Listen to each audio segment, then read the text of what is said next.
Good day, everyone. Let me first introduce myself.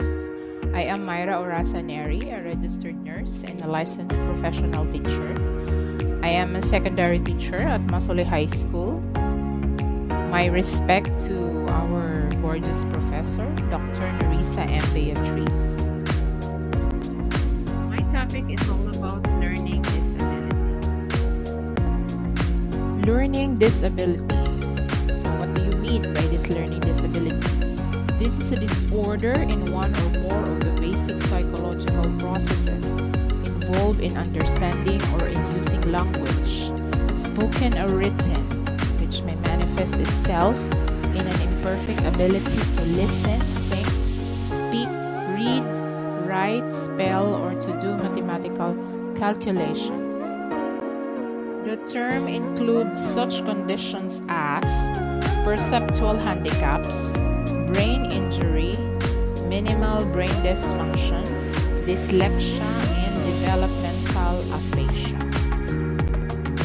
The term does not include children who have learning problems, which are primarily the result of visual, hearing, or motor handicaps, emotional disturbance, mental retardation, environmental, cultural, or economic disadvantage. So the learning disability is a generic term that refers to a heterogeneous group of disorders manifested by significant difficulties in the acquisition and use of listening, speaking, reading, writing, reasoning, or mathematical abilities. These disorders are intrinsic to the individual and presumed to be due to central nervous system dysfunction.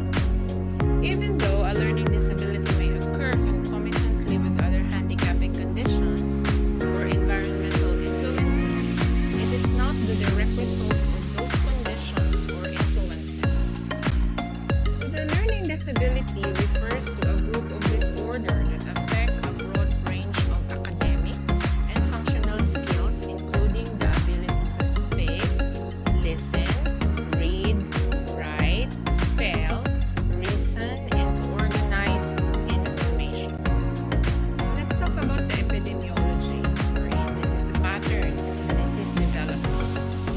So it is said that 4% of school-aged children in the Philippines have reading disorder, wherein 3 to 4 times as many boys as girls are reported to have a reading disability. As with the comorbidity or the appearance of multiple illness, 25% of children with reading disorder also have ADHD, or this is the attention deficit hyperactivity disorder. Family studies indicates that ADHD and reading disorder may be genetically transmitted together. So children with reading disorder have higher than average rates of depression on self-report measures and experience higher levels of anxiety symptoms than children without learning disorder.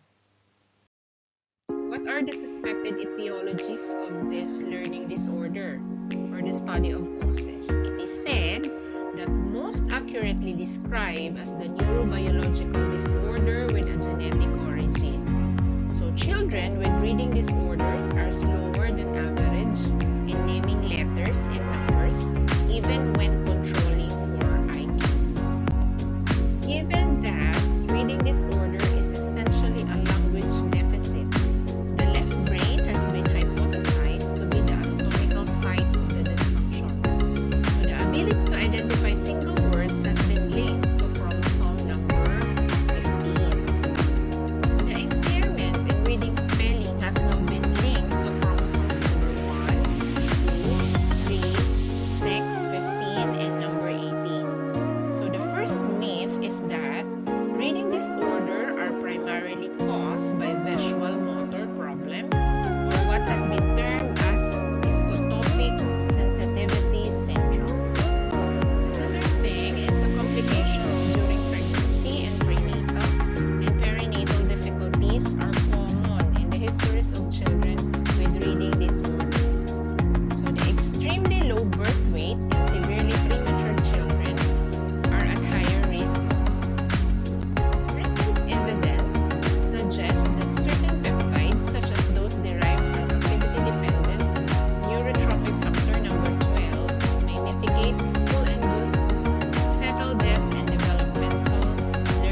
is dyscalculia. Okay, this is one of the common type of learning disability. This is a term referring to a wide range of difficulties with math, including weaknesses in understanding the meaning of numbers and difficulty applying mathematical principles to solve problems.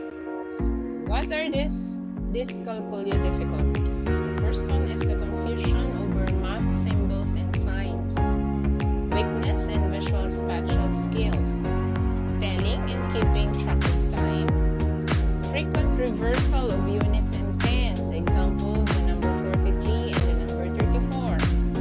Next is following sequential directions, trouble dealing with the exchange of money, poor memory of number facts like timetables, learning musical concepts, learning number facts by traditional methods, and easily disoriented between left and right.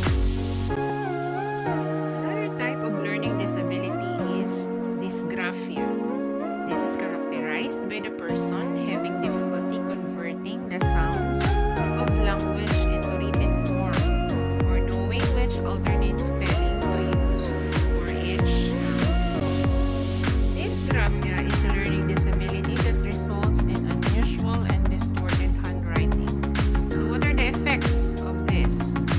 The letter A is difficulty to concentrate on other things while writing. Letter B, difficulty to take note during a class, low self-esteem, and anxiety. So what are the signs and symptoms? Letter A, you have a delayed handwriting development, spelling errors is common, inconsistent writing, and slow writing speed. So what are the causes of this one? We have the developmental disorder, neurological factors, genetic factors, brain injury is also one cause. And what are the types? Dyslexic, this is characterized by illegible spontaneous written work. The motor, which is the deficiency in fine motor skill. The spatial, or the defect in understanding personal space. The phonological, this is a poor writing and spelling when encountering unfamiliar words. Lexical, this is the inability to learn new words along with spelling errors. So what are the treatment methods? We have the cognitive rehabilitation, wherein this is a treatment that addresses the cognitive problems that can arise after a brain injury. Well, you have to spend more time writing with pen and pencil instead of writing on a computer. Okay, occupational therapy is also considered. Patients with a dysgraphia are treated with occupational therapy to improve handwriting skills. Another is deep brain stimulation, wherein the brain pacemaker that sends electrical signals to brain areas responsible for body movement. And the last one is the speech language therapy, wherein this treatment can help improve the communication skill of the child. Another type of learning disability is dyspraxia. This is also known as developmental coordination disorder, or the DCD. This is very common disorder that affects movement and coordination. It does not affect intelligence. It only affects your coordination skills, such as tasks requiring balance, playing sports, or learning to drive a car. These are the three types of dyspraxia in children. The first is the motor dyspraxia, the oral dyspraxia, and the verbal dyspraxia. Okay, so the verbal dyspraxia is the difficulty coordinating and producing clear speech, while the oral dyspraxia is the difficulty with coordinating parts of the mouth that creates the sound of words. And the last one is the motor dyspraxia, is the difficulty with fine motor skills such as writing, dressing, and balance. What are the common dyspraxia symptoms in adults and children? So for adults, these are the common symptoms. Difficulty with fine and gross motor skills, uncontrolled speech, no established dominant hand, perception issues such as oversensitivity or undersensitivity,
assess this kind of disability?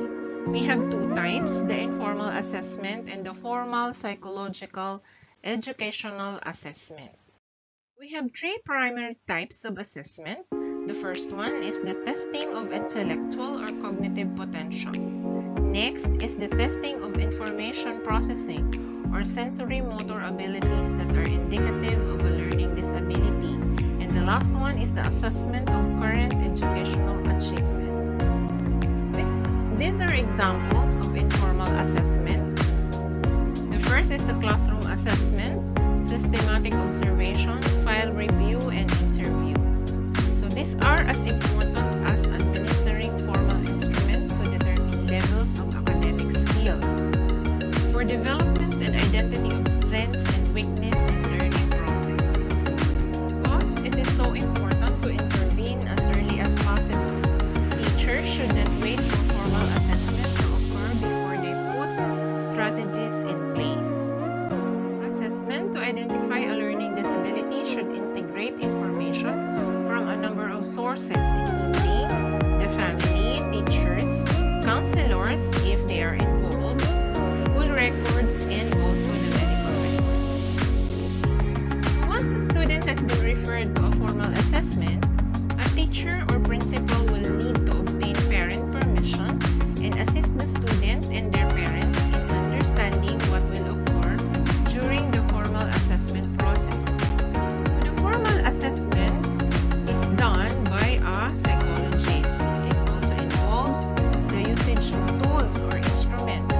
The psychoeducational assessment reveals difficulty in the area of perceptual and information processing, language and auditory processing, attention and other areas of executive function, motor abilities or social skills, as well as reading, written language, or mathematics.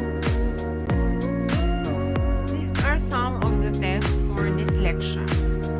Expressive one-word picture vocabulary test, receptive one-word picture vocabulary test, clinical evaluation of language fundamentals, psychoeducational battery test, individual achievement test, objective reading dimension, objective numerical dimension, reading mastery test, gray oral reading test, comprehensive test of phonological processing, test of word reading efficiency, rapid automatized naming task, Peabody individual achievement test, and test of early reading ability. This one also are the test for dysgraphia, complex figure drawing, Berry Bogdanica developmental test of visual motor integration, and the test of written language. And this one are the tests for dyscalculia. Woodcock-Johnson psychoeducational battery test, wide range achievement test, key math diagnostic assessment, test of mathematical abilities, and individual achievement test. So how are we going to assess if the child knows how to read? Okay, identification of alphabets and knowing the sounds of letters in early years. Words in isolation. Example, analysis of the kind of difficulties present while reading a word, including decoding strategies. This could include substitution, omission, or addition of consonants or vowels. Reading for meaning from sentence or passage. Fluency in reading. The child reading the text in a word by word, phrase by phrase manner with pauses that do not contribute to the meaning of the text. Does the child ignore punctuation while reading? Understanding written direction. Middle school and high school students should be assessed for reading rate. As for the assessment of writing, proper pencil grip is noted, ability to retrieve alphabets representing sounds, the formation and eligibility of letters or numbers, a mixture of print and cursive, the appearance of uppercase in the middle of a word should also be noted, spelling as part of comprehension or essay writing, punctuation,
findings include that the number of school-age children with learning disabilities has declined by 14% during the last decade, and 2.5 million public school students, wherein about 5% of all the students in public schools were identified as having learning disabilities in 2009. Another is that graduated students with learning disabilities is about 64%, and dropping out of school is about 22% than in 1994, which is 40%. And only 10% of students with learning disabilities enrolled in a four-year college within 2 years of leaving high school. Male comprise almost 2/3 of school-age students with LD who receive special education services, and the cost of educating a student with learning disabilities is 1.6 times the expenditure of a general education student. In 2008, 62% of students with learning disabilities spent 80% or more of their in-school time in general education classrooms, and the high school dropout rate among students with learning disability was 22% in 2008, down from 40% in 1999. Students with learning disability go on to post-secondary at a lower rates than their non-disabled peers. In 2005, 55% of adults with learning disability were employed compared to 76% of those without learning disability. Let's talk about the facts. Persons with learning disabilities are not lazy or down. In fact, they usually have average or above average intelligence. Often, they fall within the range or they are full gifted. Their brains just process information differently. Attention disorders such as attention deficit hyperactivity disorder and learning disabilities are often occur at the same time, but they are not the same. Children with dyslexia use almost 5 times as much brain area as other children while doing a simple language task. Learning disabilities are not the same as autism, hearing or visual impairment, physical disability, or emotional disorders. Learning disabilities aren't caused by lack of educational opportunities, such as frequent change of schools, poor school attendance, or lack of instruction and basic skills. Learning disability is not a disease, so there is no cure, but there are ways to overcome the challenges it poses through identification and accommodation. Because many people with dyslexia are right-brain thinkers, they may be more artistic and creative, become poets, actors, inventors, and artists. Dyslexia does not mean that the person sees words backwards. For the emotional issues, students with learning disabilities may suffer from emotional problems, depression, and low self-esteem. This may cause students to withdraw from social interaction. Students may turn to drugs or alcohol. As many as 35% of students with learning disorder drop out of high school. Teenagers with dyslexia are more likely to think about and to attempt suicide than other young people at their age. The use of technology has been a great benefit to people with disabilities, including those with learning disabilities.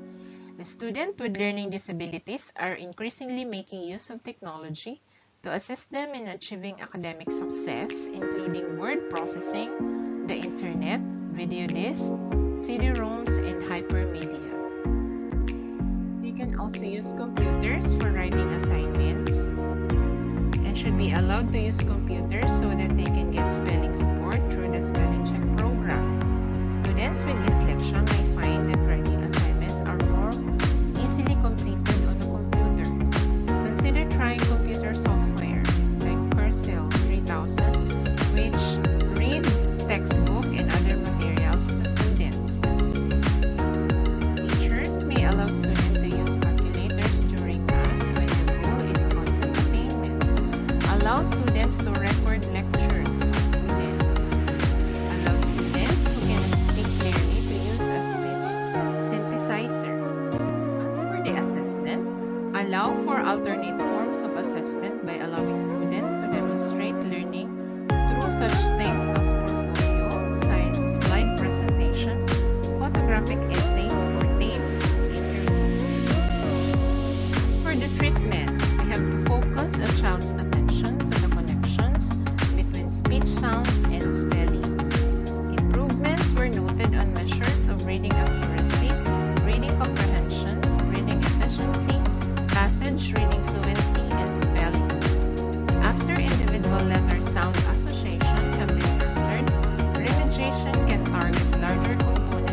still have to use